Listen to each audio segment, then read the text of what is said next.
a big welcome to you all.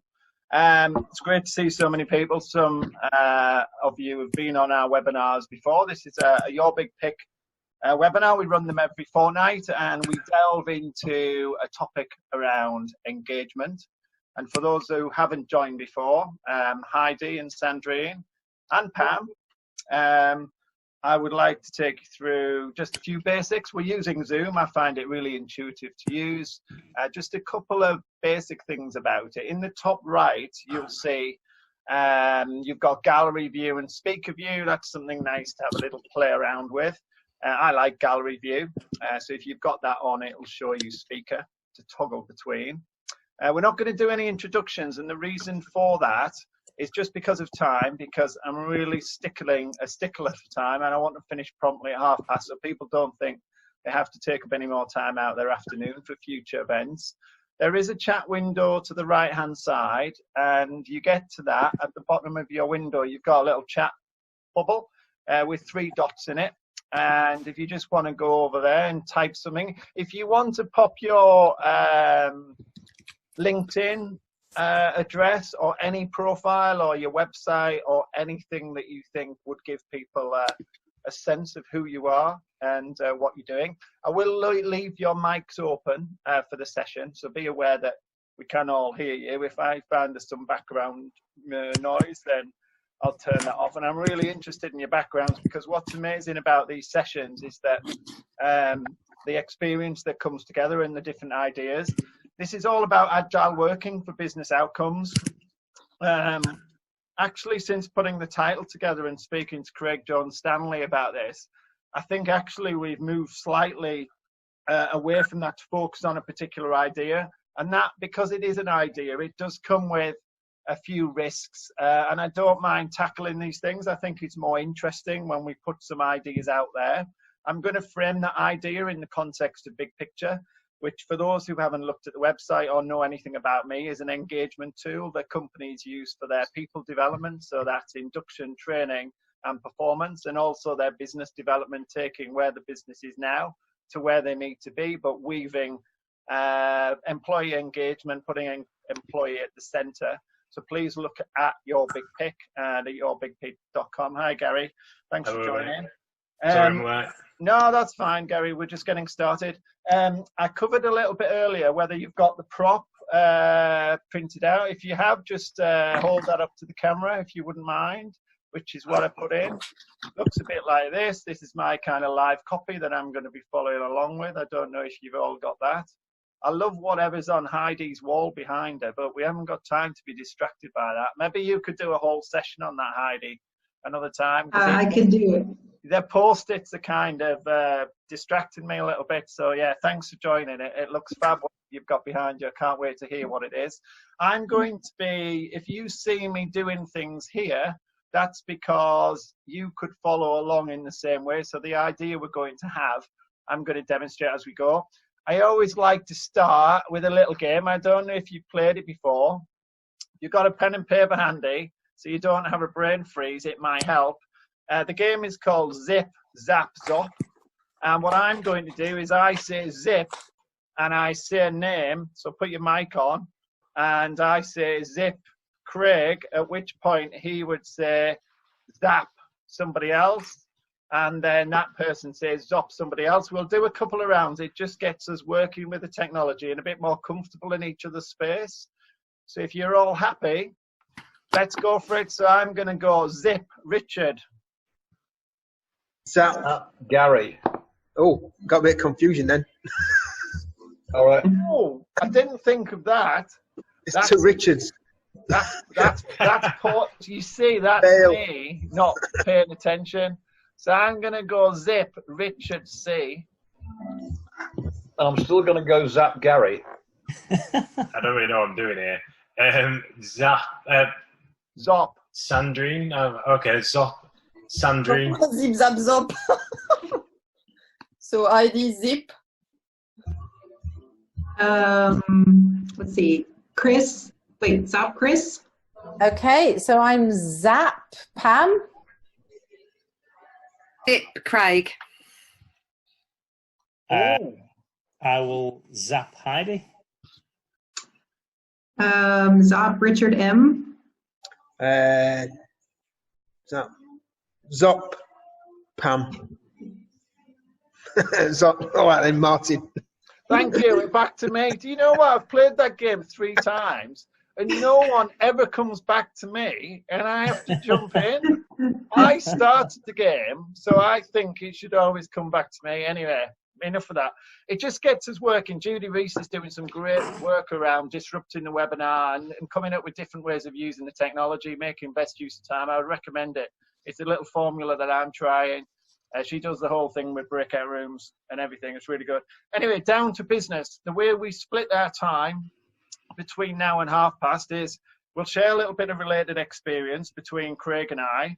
And I think if you have any thoughts on it, what we'll do is just park a little symbol in the chat and I'll know to come to you, just because there's a few more on than I'm used to.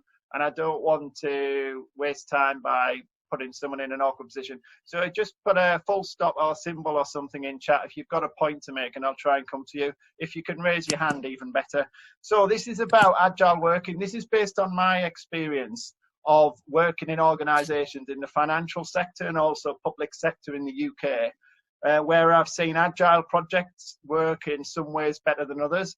And Craig brings his own experience to this as an agile coach. We're going to bring up 3 points of related experience, and then what we're going to do quickly is go into a practical exercise where you're going to use the prop that you have in front of you.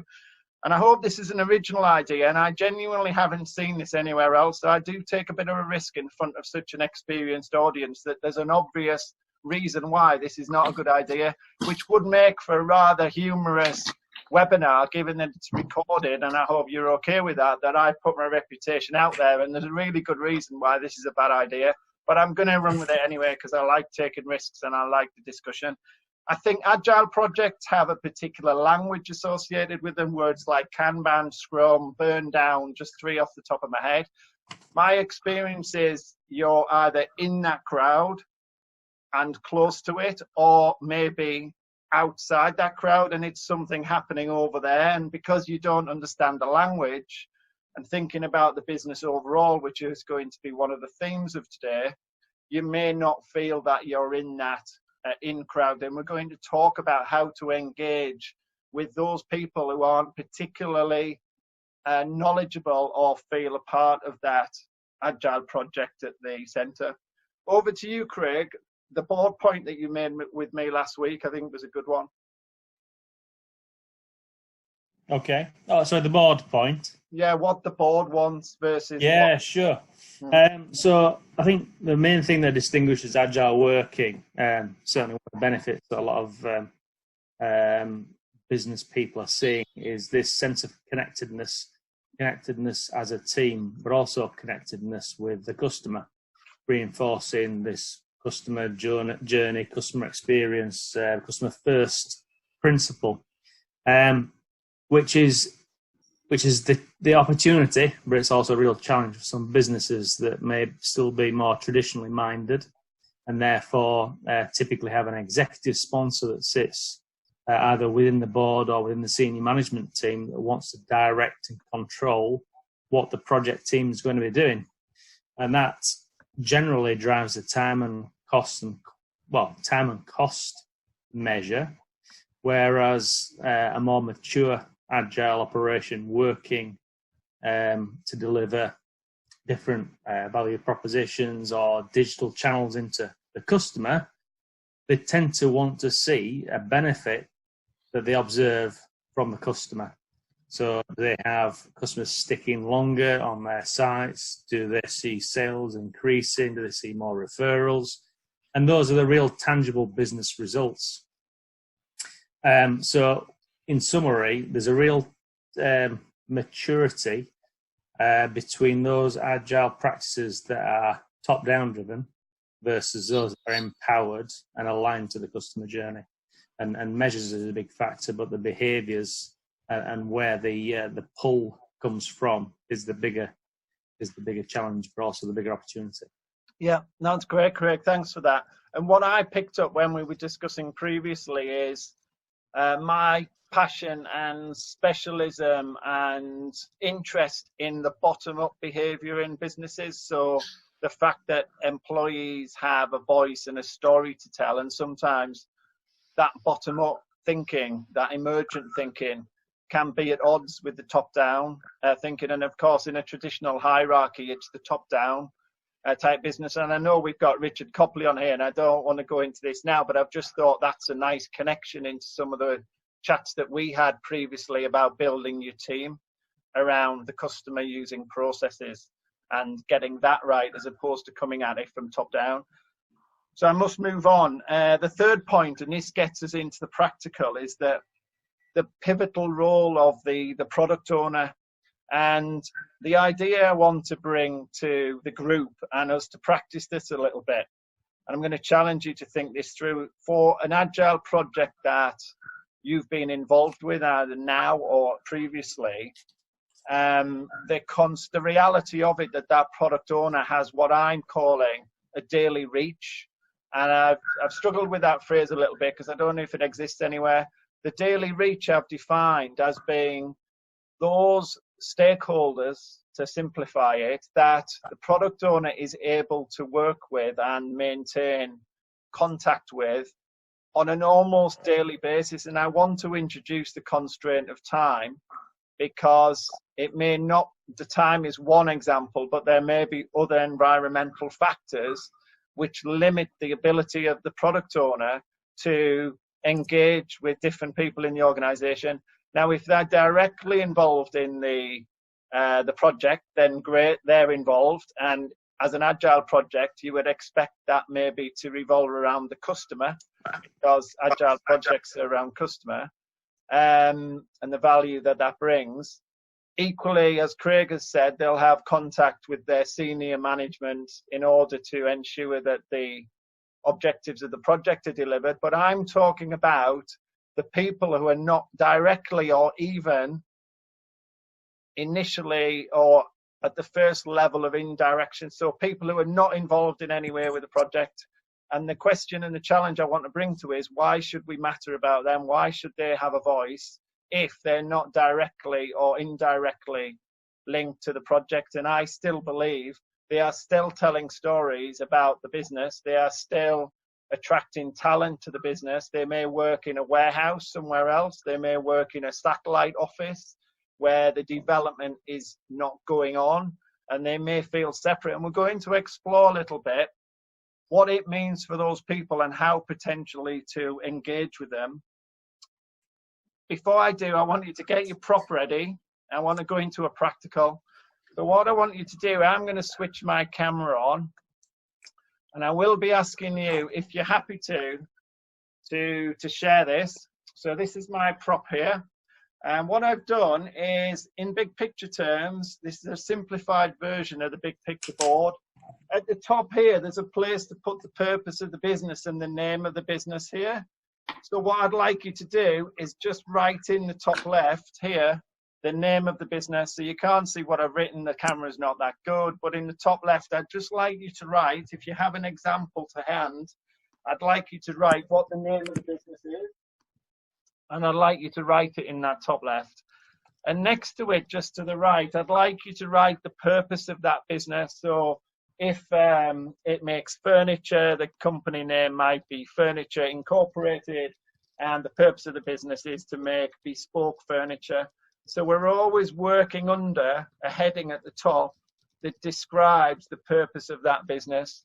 So if you've got an example and you can apply this, then that's a great way to do it. If you haven't, then just use a piece of paper and in the top left put the name of the business, and at the top put the purpose. Now you'll notice across the screen here we have this yellow line, and in big picture terms with the yellow symbol, that represents the customer journey going from left to right, with this circle in the middle, which is where the value is provided to that customer. And for simplicity, I call that box at the center of the page operations. So just write in operations, and at the top, just follow along the template. At the left, I've got marketing.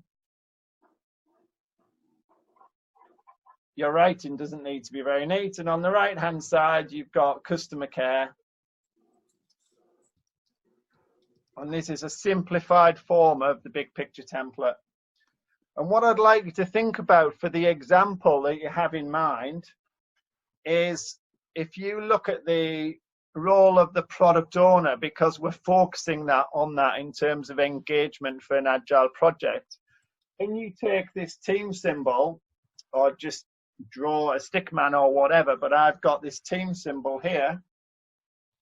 And then what I'd like you to do with this red team symbol, for the example that you're thinking about, I'd like you to position that product owner with where you think they were sitting in that business when you experienced it. So I put mine there in operations, but it doesn't necessarily have to be so. I think a lot of the examples I have are where the product owner is in operations. And I'll just pause there to have a swig of water and let you have a mull over. And if you have got a question, do shout it out, and I'll just give you a moment.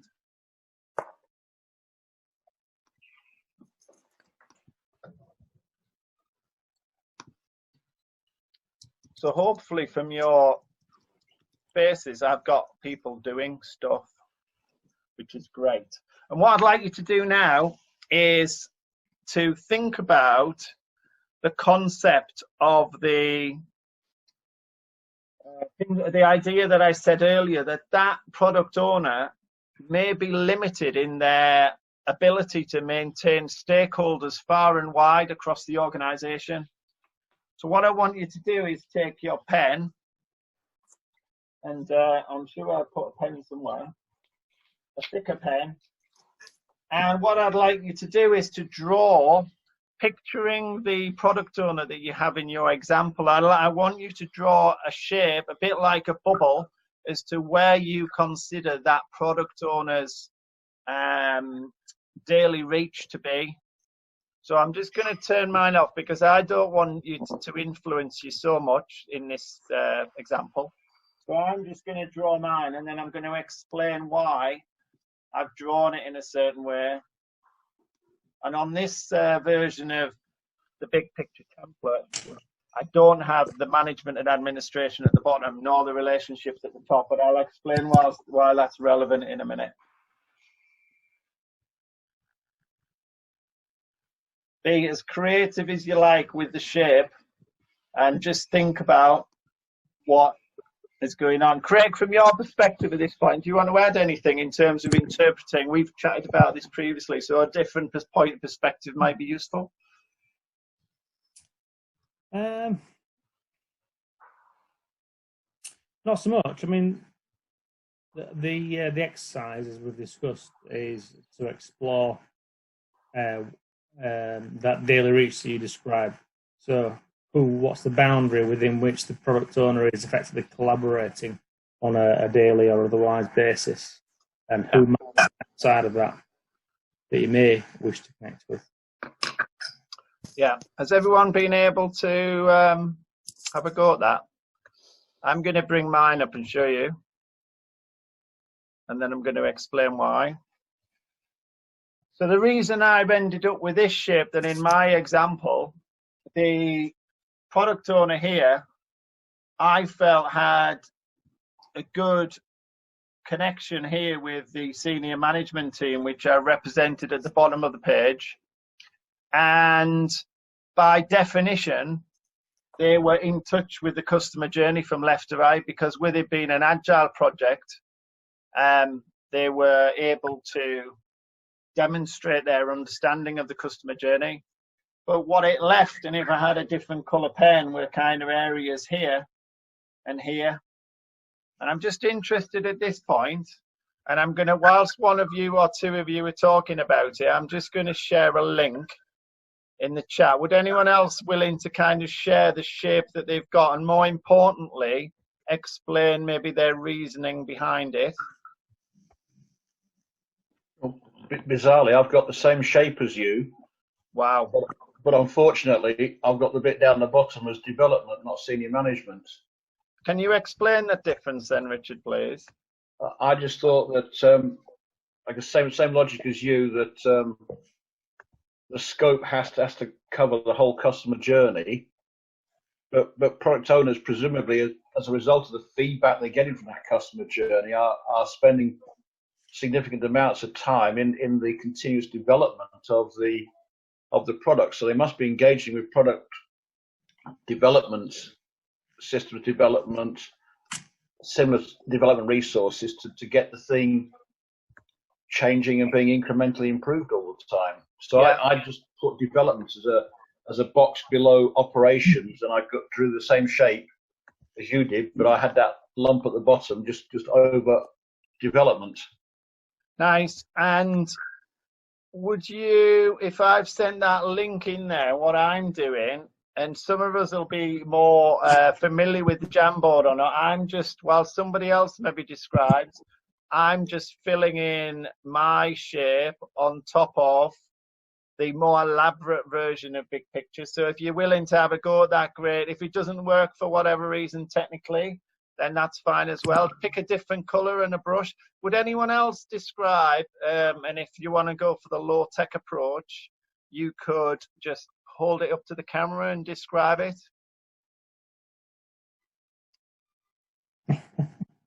Silence. Chris, how are you getting on? I didn't have a real example, so I'm just here watching and listening and absorbing, I'm afraid. So I've not worked on any Agile projects, so I was just interested in it. Interesting. So to that point then, I don't know if you can see that. I'll try and position the product owner. So similar to Richard, it encompasses the customer journey. On this particular version, I've not included the looping of management, and that's principally because if the business is focused on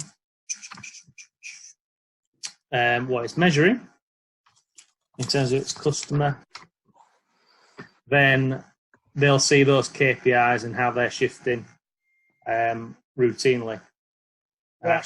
Product owner can focus on the customer rather than the board, and demonstrating the value rather than telling the value. That makes sense. That's brilliant, Craig. And I love the fact you brought in the measure symbol, which is the big picture, this black symbol here. And I think the product owner would position that somewhere down the customer journey. Now, for the sake of time, and do have a play in the Jamboard if you're able to, because I just want to see how we interact with that. I'd love to bring in, if possible, anybody with experience of Agile. So Heidi, I know I've read your background. You have fantastic experience in Agile, and we're obviously dealing in a different space in terms of UK and the culture, but I'm wondering what actually translates in what we've talked about in your own experience. Yeah, it's interesting. So I didn't, I think I probably misunderstood part of the exercise, but now I see here in the Jamboard, it's pretty effective. So it's really, I believe what you're describing is the customer journey for business outcomes. Yes, and if you want my opinion, in general, product owner reach, it also varies per product, per company and organization. So the larger the product, you might have various product owners, and so that will kind of slice and dice this picture even more. So it's actually very, very interesting. We were all, my whole team was laid off last week, so I don't have a project I'm thinking of right now, but this is a useful exercise. Yeah.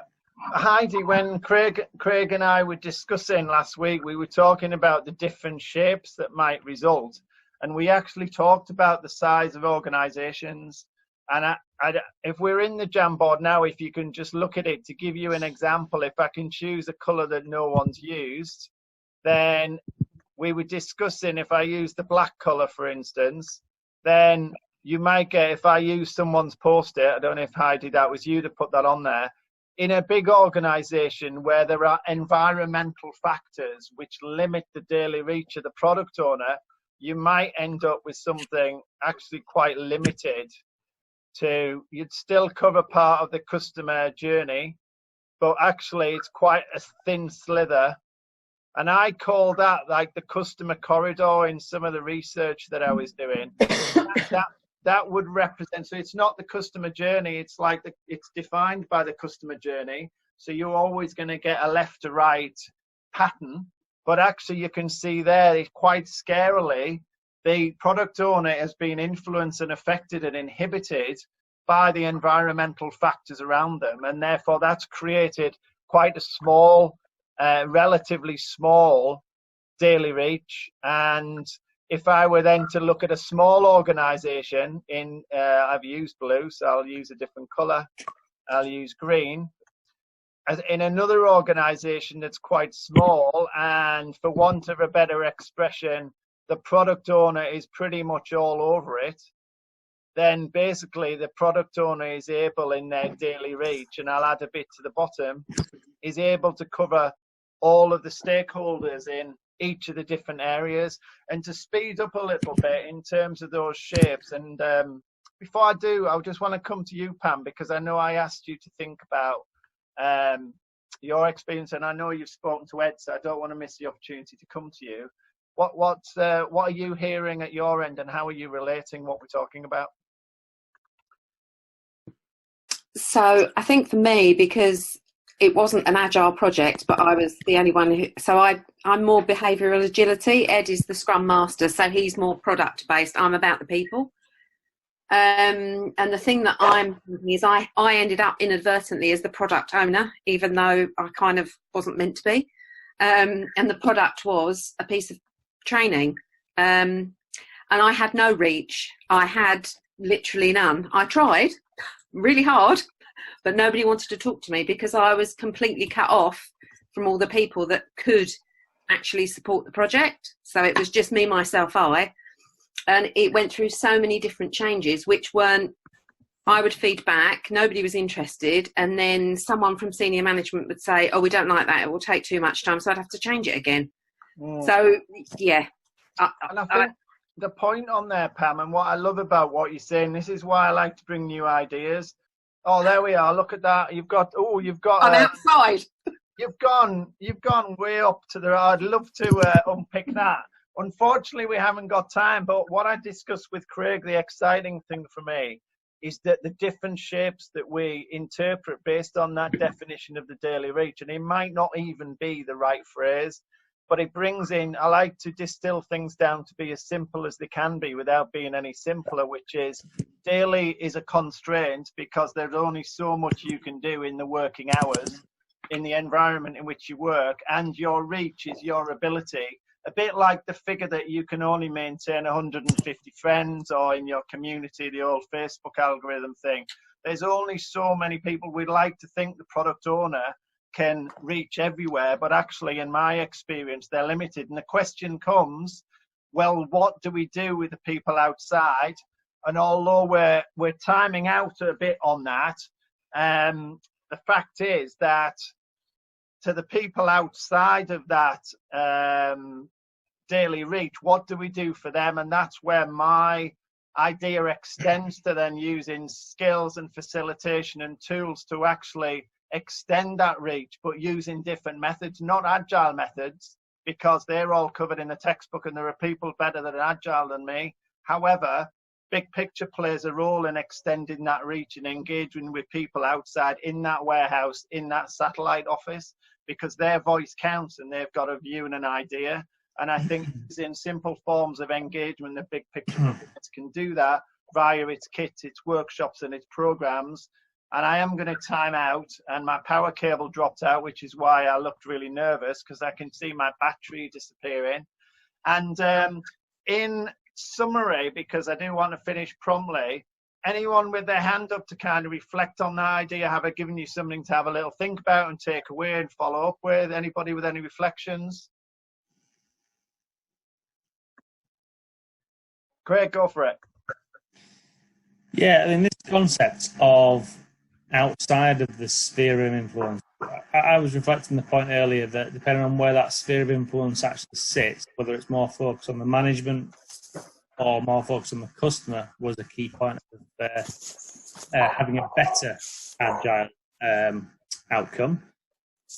But positioning and what's in it for everybody else within that organisation the organisation, as we all probably recognise, everybody, if you're going to have a level of performance and acknowledge that change is the one true constant, and pick up on Heidi's point that, you know, there's often lots of these product owners, lots of work that's going on to change the state of the organisation.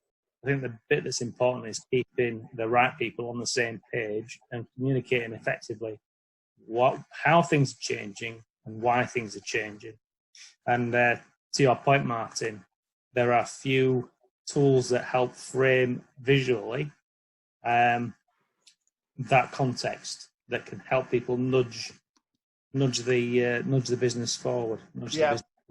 I think what I'd like to the big picture symbols around challenge and opportunity. What I would go on to do is to try and continue that theme of self-finding, which is an awful use of grammar, but allowing and empowering the individuals outside that daily reach by way of the challenge and opportunity symbol to feed back what they think their challenge and opportunity. And actually our job as change agents and professionals is to take their view and their thought and actually take that energy and flip it into something more positive in terms of what the project's trying to achieve, which I think is a big theme for me at the moment. It's about using the language of, well, what's your challenge, what's your opportunity, and that individual may not for any reason be in that in crowd in the center. So I'd love to go on. I think it's a good theme. It's one I'd like to extend.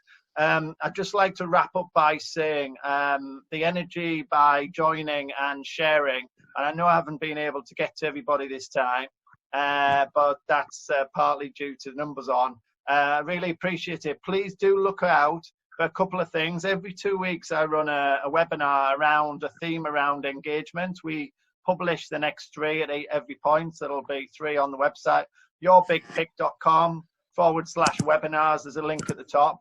Every 2 months I run an event, which the next one is in Leeds on the 6th of February, around people development, which focuses on big picture, putting the employee at the center of induction, training and performance. And 2 months after that, a business development event called the Art of Business Development, which will look at the as is and the to be. So a continuation of the engagement theme. Any feedback, sharing, likes on any social media would be much appreciated. I would like to ask you to send me an image on your phone following this event when we close it down, just by email. And Heidi, thanks for posting a chat message in there. I'd love to pick up with you afterwards just to take me through what's on your wall behind. If it's not your room, just pretend it is, and we can find out what it is, because it looks amazing. Sandrine, I haven't been able to get to you so much, but I'm not going to go around the group.